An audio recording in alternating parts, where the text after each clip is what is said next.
Libur panjang Isra Mi'raj dan Imlek, lalu lintas kawasan wisata Puncak Bogor macet.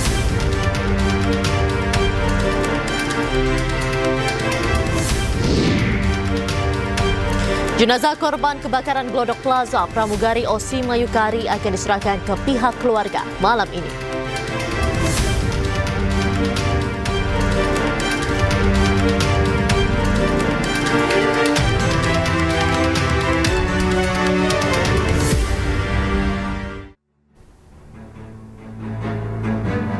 Halo, selamat malam pemirsa, selamat datang di iNewsroom bersama saya Diandra Mukni. Kami akan membahas berita utama secara mendalam, komprehensif, dan tentunya eksklusif. Sebagai pembuka iNewsroom kali ini, kami memiliki informasi libur panjang Isra Mi'raj dan Imlek. Kemacetan panjang terjadi di Tol Cipali, Majalengka, Jawa Barat. Sejumlah pemudik bahkan rela berjalan kaki untuk mencapai rest area.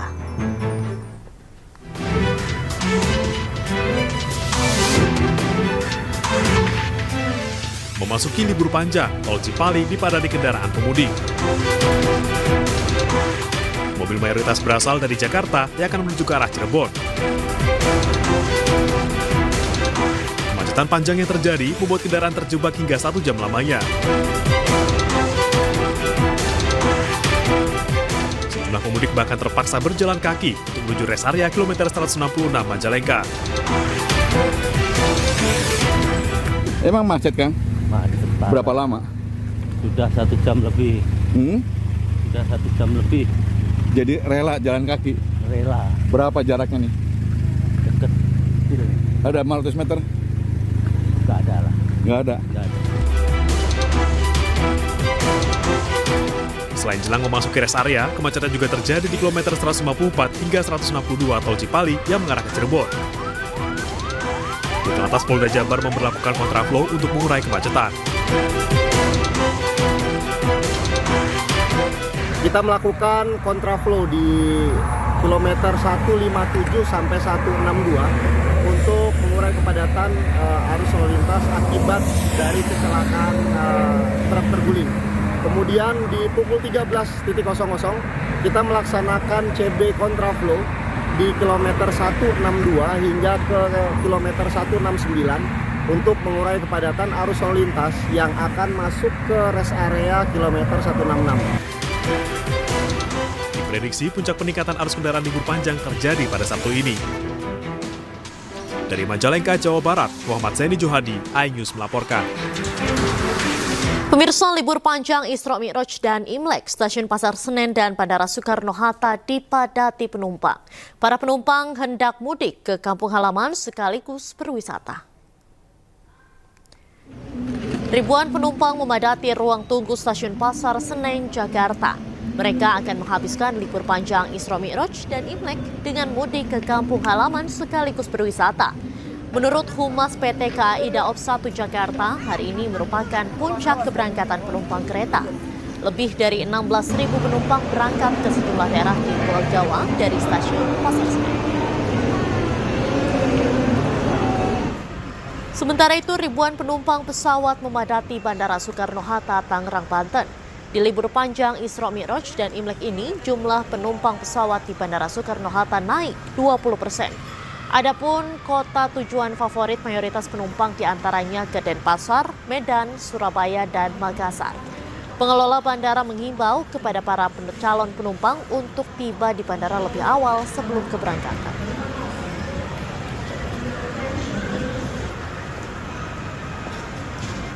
Pada masa libur panjang jelang Hari Raya Isra Mi'raj dan Imlek, volume kendaraan di Simpang Gadok Bogor mengalami peningkatan. Sekitar 14.000 kendaraan melintas yang didominasi kendaraan plat B. Arus lalu lintas di Simpang Gadok, Kabupaten Bogor, Jawa Barat terpantau padat sejak Sabtu pagi ini. Kemacetan terjadi dari keluar pintu tol Ciawi 1 menuju Jalan Raya Puncak. Mayoritas kendaraan merupakan plat B yang ingin berwisata di Puncak. Per hari ini sekitar 8.600 kendaraan naik ke arah Puncak melalui Simpang Gadok. Sementara itu sekitar 6.000 kendaraan turun dari Puncak menuju Simpang Gadok. Guna mengurai kemacetan, sistem one way dan ganjil genap diberlakukan secara situasional hingga hari Rabu 29 Januari 2025.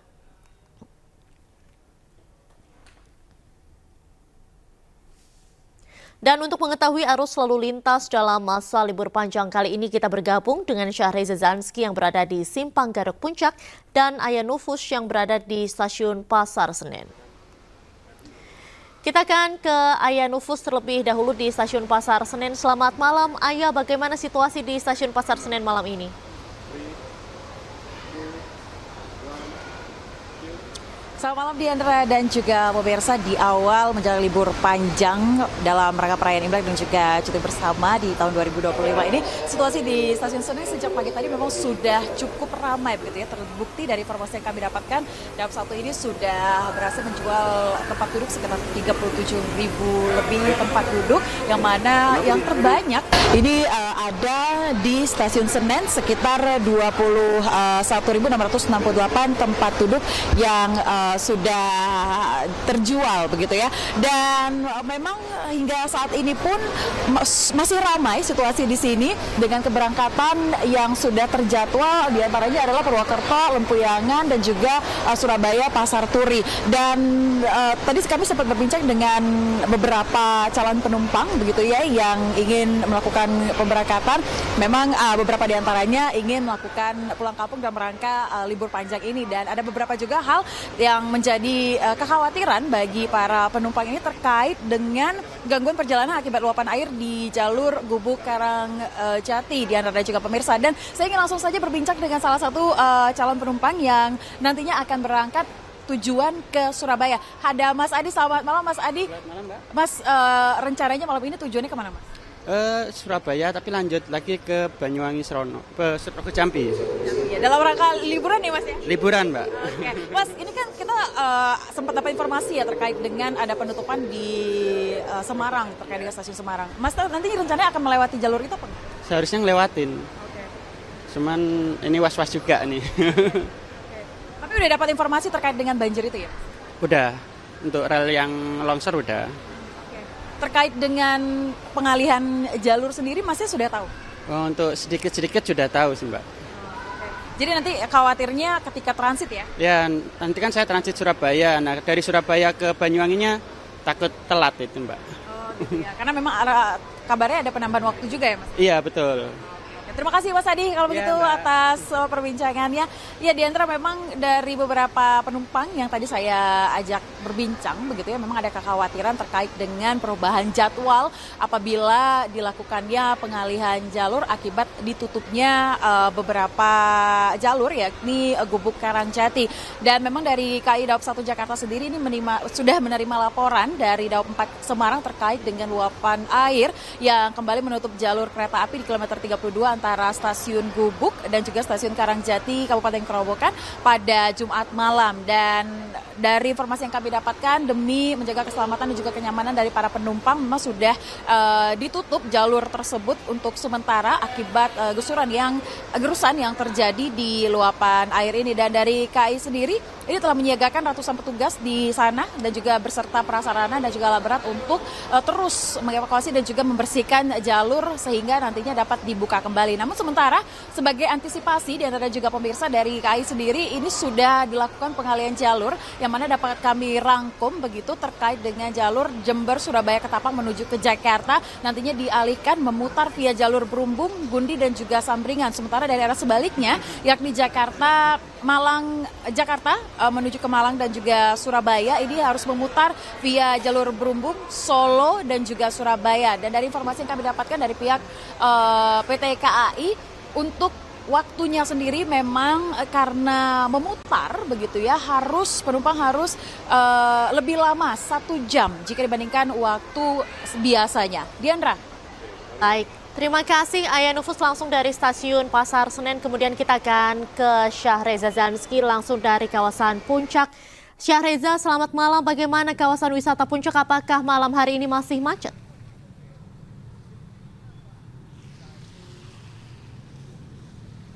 Ya baik Diandra dan juga pemirsa, malam ini situasinya untuk rekayasa arus lalu lintas berjalan normal, ramai, lancar. Artinya memang sudah tidak diberlakukan lagi rekayasa arus lalu lintas seperti sistem one way ataupun ganjil genap, di mana tadi pagi sudah diberlakukan one way untuk dari arah Simpang Gadok menuju ke Puncak, lalu dilanjutkan lanjutkan one way kembali untuk arah sebaliknya, yakni dari kawasan Puncak menuju ke atau turun ke Simpang Gadok. Memang ini mayoritas kendaraan merupakan plat B dan didominasi dengan kendaraan pribadi tentunya yang memilih untuk berliburan di kawasan Puncak hari ini. Di antara dan juga pemirsa perlu diketahui ada sekitar 24.000 kendaraan yang melintas dari Simpang Gadok menuju ke Puncak. Sementara untuk sebaliknya ini ada sekitar 21.000 kendaraan yang turun dari kawasan Puncak menuju ke Simpang Gadok. Artinya memang terjadi peningkatan untuk di hari pertama long weekend Isra Miraj dan Imlek tentunya. Dan hingga saat ini rekayasa arus lalu lintas diberlakukan tentunya hingga Rabu 29 Januari 2025. Namun ini dilakukan secara situasional di antara dan juga pemirsa, mengingat pihak Satlantas Polresta Bogor akan melihat seberapa padat di beberapa kedua ruas jalan raya Bogor. Nantinya akan diberlakukan rekayasa arus lalu lintas seperti one way. Namun bisa dipastikan bagi para kendaraan yang tidak sesuai dengan ganjil genap yang berlaku, ini dihimbau untuk melakukan putar balik. Dan memang dihimbau juga bagi para masyarakat untuk senantiasa mengecek kendaraan senantiasa prima sebelum melakukan perjalanan lebih jauh ke arah Gadok tentunya. Dan untuk diketahui juga di antara dan juga pemirsa, kami masih menunggu apakah rekayasa arus lalu lintas akan diberlakukan kembali pada malam kali ini. Namun bisa dipastikan sudah mulai berjalan normal, dua arus sudah mulai dilancarkan dan beberapa mobil dari arah Puncak ataupun dari arah Jakarta sudah bisa berjalan seperti sedia kala. Sementara itu, Diandra, kembali ke Anda.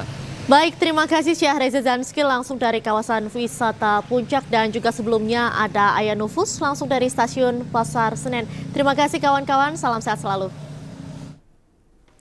Pemirsa, jalur rel perlintasan kereta api antara stasiun Karangjati dan Gubuk Grobogan, Jawa Tengah kembali ditutup. Penutupan dilakukan akibat meluapnya Sungai Tuntang yang menerjang seluruh penyangga rel. PT KAI akan melakukan rekayasa pola operasi mengingat lonjakan penumpang menjelang Imlek terus meningkat.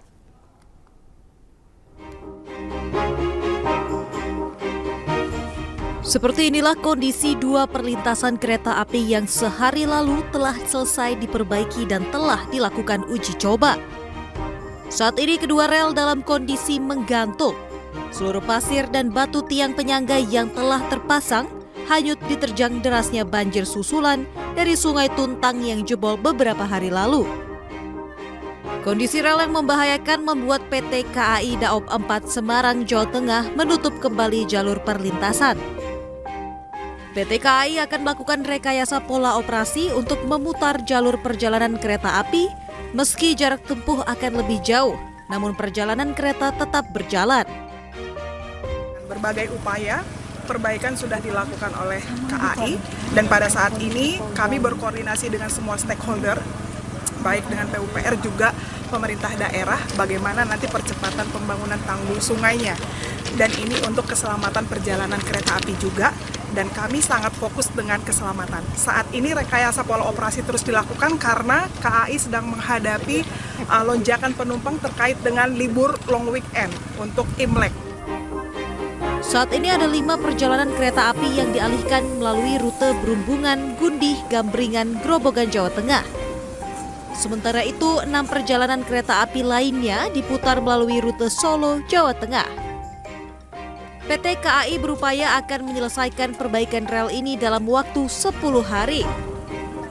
Namun sebelumnya akan berkoordinasi terlebih dahulu dengan Balai Besar Wilayah Sungai dan PUPR Jawa Tengah. Dari Grobogan, Jawa Tengah, Rustama Nusantara, iNews melaporkan. Pemirsa, memasuki libur Isra Miraj dan Imlek, arus lalu lintas kendaraan wisatawan pada Sabtu malam di Tol Paster Bandung mulai mengalami peningkatan. Dan untuk mengetahui arus lalu lintas di daerah Paster Bandung, kita bergabung dengan rekan Ervan David. Halo, selamat malam Ervan, bagaimana situasi arus lalu lintas di sana? Ya, selamat malam Diandra dan juga pemirsa. Memasuki libur panjang Isra Miraj dan juga Imlek tahun ini, kepadatan kendaraan wisatawan dari luar kota Bandung terus mengalami peningkatan. Dari data Jasa Marga, sebanyak 32.303 kendaraan masuk ke kota Bandung melalui gerbang tol Paster. Dan di samping itu juga, kendaraan yang masuk ke Kota Bandung ini didominasi kendaraan pribadi letter B atau berasal dari kawasan Jabodetabek. Selain kawasan Jalan Pasteur, kepadatan juga terjadi di beberapa jalan protokol di Kota Bandung seperti di kawasan Jalan Pasteur, Dr. Junjunan, dan juga Pasir Kaliki. Mayoritas kendaraan mengarah ke arah penginapan di dekat lokasi wisata. Kepadatan kendaraan wisatawan ini diprediksi akan terus terjadi hingga esok hari, dan wisatawan dihimbau agar tetap waspada jika berlibur di Kota Bandung, mengingat BMKG merilis cuaca di Kota Bandung mengalami hujan dengan intensitas sedang hingga lebat serta menghindari titik-titik banjir yang ada di Kota Bandung. Demikian, Diandra. Baik, sementara itu untuk di Kota Bandung sendiri apakah situasinya juga macet, Ervan? Ya, dari pantauan kami di lapangan pada pukul 18 hingga pukul 19 waktu Indonesia Barat tadi mengalami penumpukan di kawasan gerbang tol Pasteur ini sendiri atau selepas dari tol Pasteur. Dan untuk penumpukan kendaraan juga terjadi di kawasan jalan-jalan protokol yang mengarah ke lokasi-lokasi wisata yang ada di Kota Bandung dan juga kawasan Lembang, Kabupaten Bandung Barat. Demikian, Diandra. Baik, terima kasih Ervan David langsung dari Bandung. Salam sehat selalu. Pemirsa, isak tangis keluarga pecah saat jenazah korban kebakaran Glodok Plaza Aulia Belinda tiba di rumah orang tuanya di Makassar, Sulawesi Selatan. Informasi selengkapnya kami hadirkan usai jeda. Tetaplah di iNewsroom.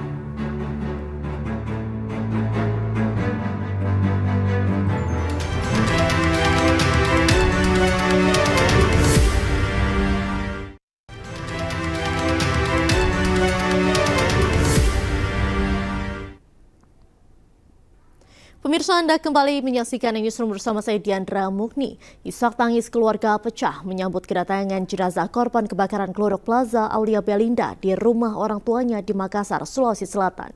Rencananya jenazah almarhumah akan dikebumikan di kampung halamannya di Kabupaten Tanah Toraja.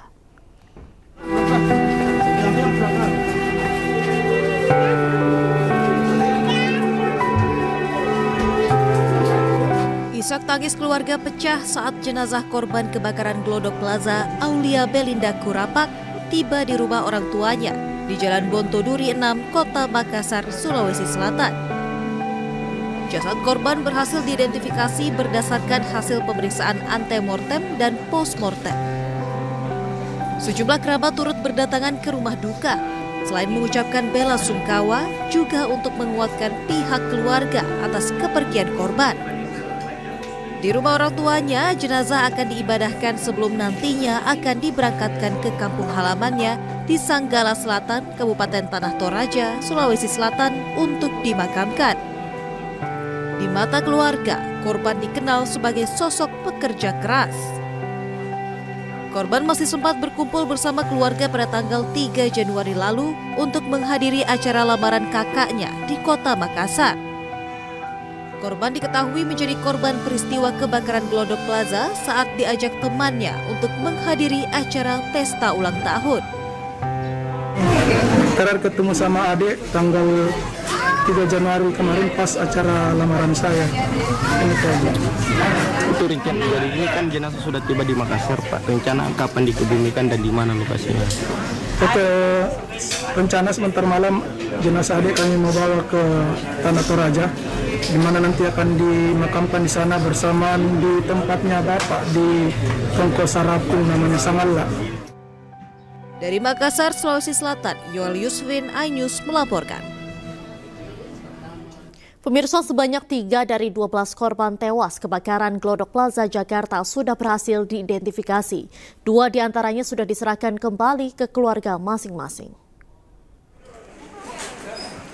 Korban tewas yang telah teridentifikasi yakni Zuki F. Raja, 42 tahun, yang merupakan karyawan BUMN. Kemudian Aulia Belinda, 28 tahun, mantan pramugari, dan Osi Mayukari, 29 tahun, seorang pramugari. Jenazah Raja dan Aulia sudah diserahkan ke pihak keluarga, sementara jenazah Osi Mayukari masih berada di Rumah Sakit Polri dan rencananya akan dibawa oleh pihak keluarga malam ini ke kampung halamannya di Kendal, Jawa Tengah. Rumah sakit Polri Kramat Jati masih terus melakukan pencocokan DNA korban kebakaran Glodok Plaza. Ada 9 kantong bagian tubuh yang belum bisa diidentifikasi.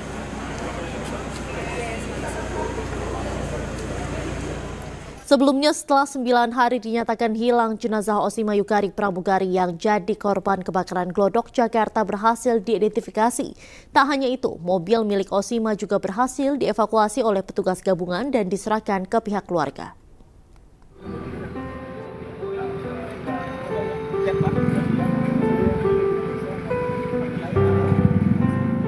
Tangis keluarga pecah melihat mobil Osima Yukari.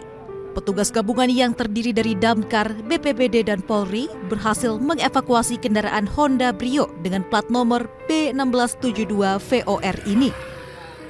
Mobil ini dievakuasi petugas gabungan dari lantai 7 gedung Glodok Plaza.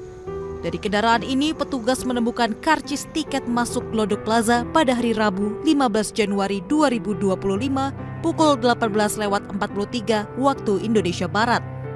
Dia naruh apapun barang di sini, Mbak. Jadi dari KTP, dompet, dan sebagainya biasanya di sini.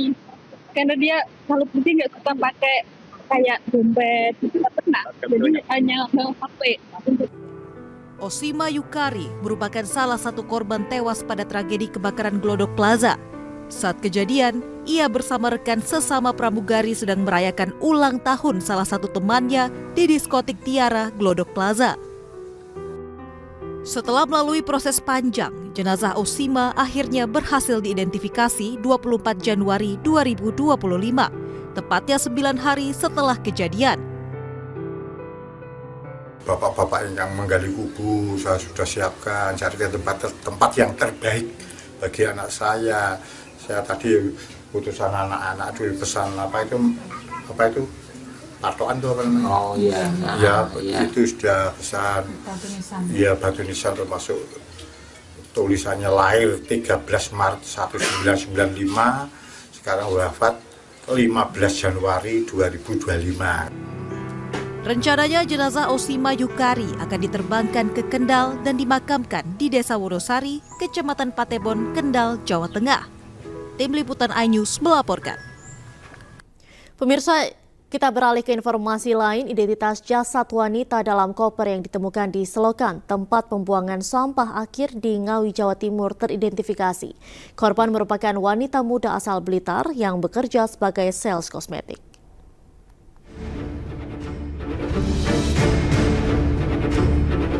Identitas jasad wanita dalam koper yang ditemukan di Selokan tempat pembuangan sampah akhir di Ngawi, Jawa Timur akhirnya teridentifikasi usai keluarga yang dipanggil polisi ke RSUD Suroto Ngawi, Jawa Timur memastikan jika jasad yang dimaksud adalah anak mereka.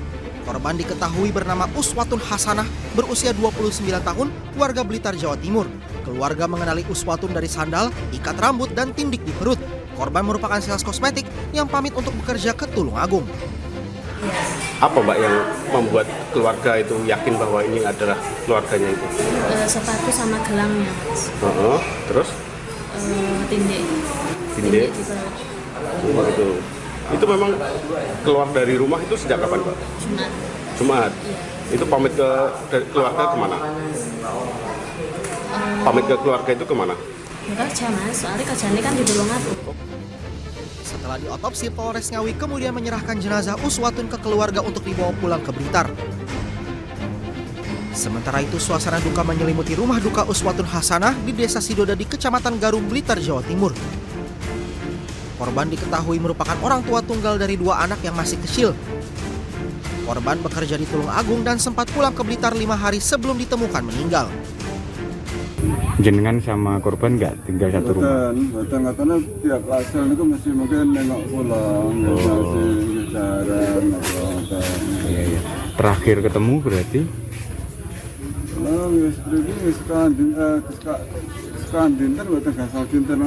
Itu terakhir gitu. Pas pulang ke Slorok.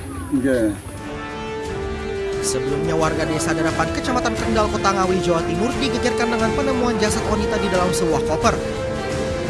Koper itu sebelumnya terbungkus karung yang menyerupai paket ekspedisi dan ditemukan di selokan tempat pembuangan sampah akhir. Tim identifikasi Satreskrim Polres Ngawi yang datang ke lokasi langsung membuka koper dan mendapati jasad wanita dalam posisi melingkup. Liputan iNews melaporkan.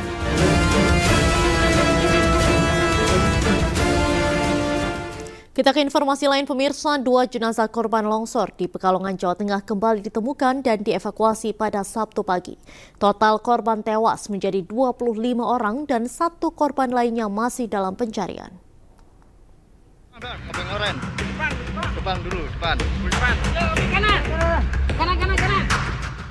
Tim gabungan kembali menemukan dan mengevakuasi 2 jenazah korban longsor di Petung Kriono, Kabupaten Pekalongan, Jawa Tengah. Mobil PMI, ambulan. 2 jenazah ditemukan di lokasi longsor bekas Cafe Alo, yaitu M. Nasrullah Amin dan Tigar Haprianto. Dengan demikian, hingga Sabtu, total korban tewas berjumlah 25 orang dan 1 lainnya atas nama Teguh, 40 tahun, masih dalam pencarian. Pencarian dilakukan hingga Senin pekan depan dengan menyisir Sungai Welo.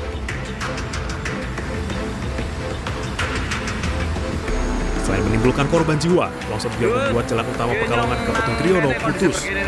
Jembatan ambruk terbawa arus sungai hingga mengisolasi 1 kecamatan. Jalan akses utamanya, Dut.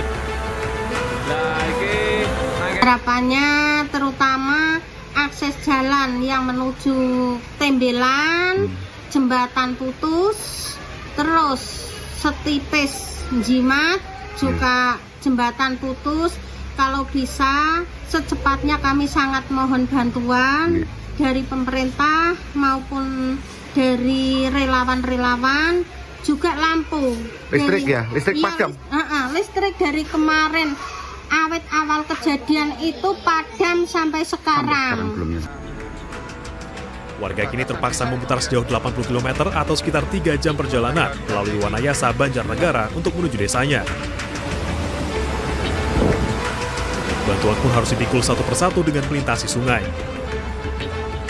Dari Pekalongan, Jawa Tengah, Suryono Soekarno, iNews melaporkan. Meski punya 2 kewarganegaraan buron kasus korupsi IKTP, Paulus Thanos akan segera diekstradisi dari Singapura ke Indonesia. Informasi selengkapnya kami hadirkan usai jeda. Tetaplah di iNewsroom.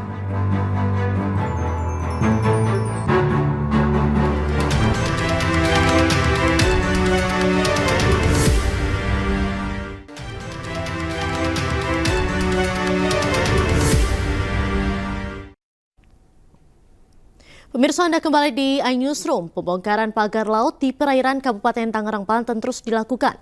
Total pagar laut yang telah dibongkar mencapai 11,75 km.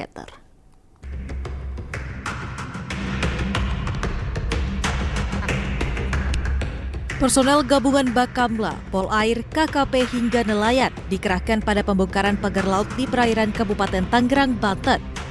Pembongkaran terbagi di 3 titik lokasi, yaitu perairan Tanjung Pasir, Kronjo, dan Mau. Total 11,75 km pagar laut berhasil dibongkar per tanggal 24 Januari 2025. Setiap harinya ditargetkan 5 km bambu dibongkar. Kalau target seperti biasa 5 kilo, tapi saya tidak mau berhitung dengan angka dulu, Mbak. Sekarang ini target saya gimana caranya secepatnya kita tarik. Target tetap antara 5 sampai 7. Nah, tapi berdasarkan pengalaman, begitu masuk di jam-jam 2 ke sana, itu udah berawan, kemudian ini udah surut, gelombangnya tinggi. Ini tidak memungkinkan ataupun tidak efektif kalau kita melaksanakan penarikan. Mengingat kedangkalan kapal-kapal seperti ini sudah tidak bisa mendekat lagi. Pembongkaran ditargetkan selesai dalam 8 hari ke depan, menyesuaikan dengan kondisi cuaca dan ombak. Percepatan pembongkaran pagar laut diharapkan dapat mengembalikan mata pencarian para nelayan yang sempat terhambat. Tim Liputan iNews melaporkan. Kita ke informasi lain pemirsa, Komisi Pemberantasan Korupsi akhirnya menangkap tersangka kasus korupsi pengadaan IKTP, Paulus Thanos, yang buron sejak tahun 2021. Perusahaan Paulus Thanos disebut meraup keuntungan haram 145 miliar rupiah dari pengadaan IKTP.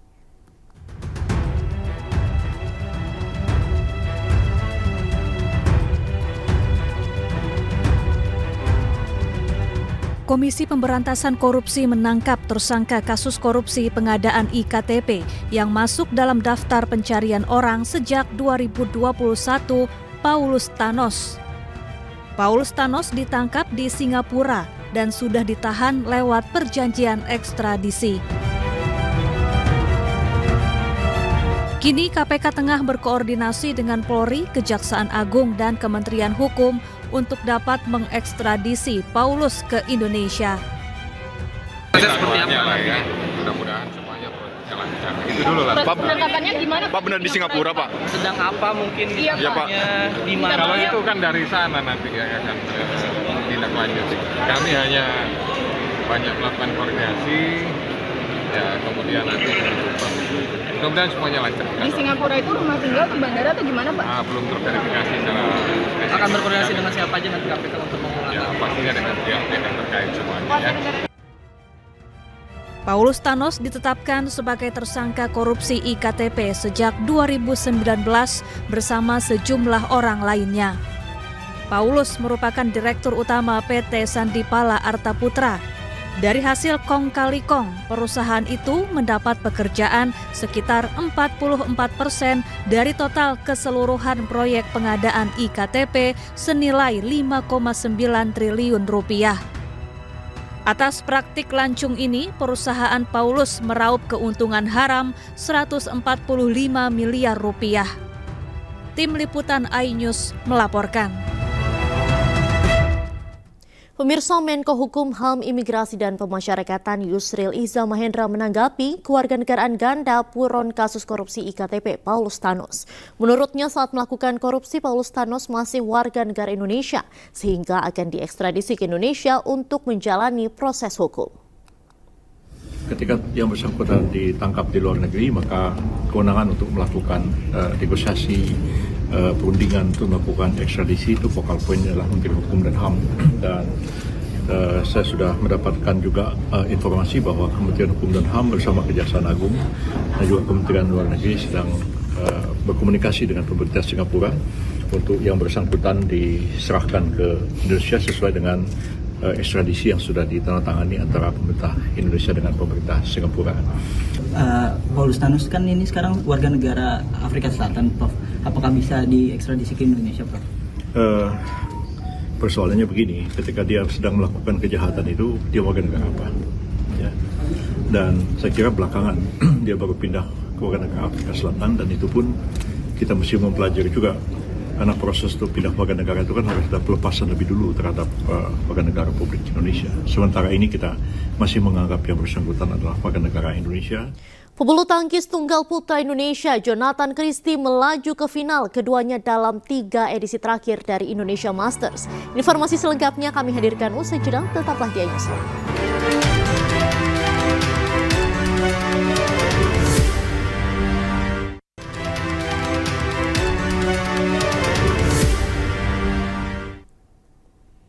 Terima kasih Anda masih menyaksikan iNewsroom. Pemirsa, Presiden Prabowo Subianto mengikuti upacara penyambutan resmi dari pemerintah India pada Sabtu pagi waktu setempat.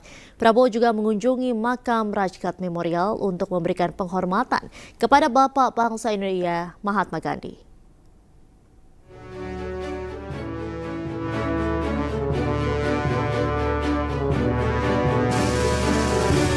Presiden Prabowo Subianto mengikuti upacara penyambutan resmi dari pemerintah India dalam agenda kenegaraan di Istana Kepresidenan Rashtrapati Bhavan, New Delhi, India, Sabtu pagi waktu setempat.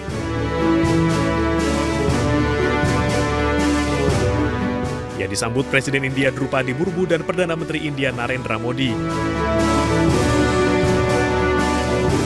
Prabowo mengungkap apresiasinya atas undangan ini dan mengatakan Indonesia menganggap India rekan yang sangat baik.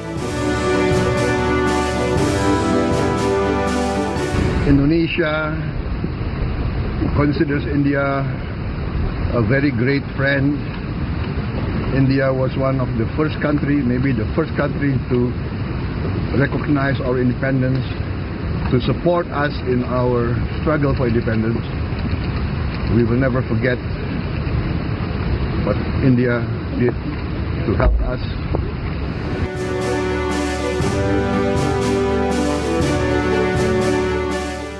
Prabowo kemudian bertolak ke makam Rajghat Memorial untuk memberikan penghormatan kepada Bapak Bangsa India Mahatma Gandhi. Prabowo meletakkan karangan bunga, menaburkan bunga, dan mengheningkan cipta.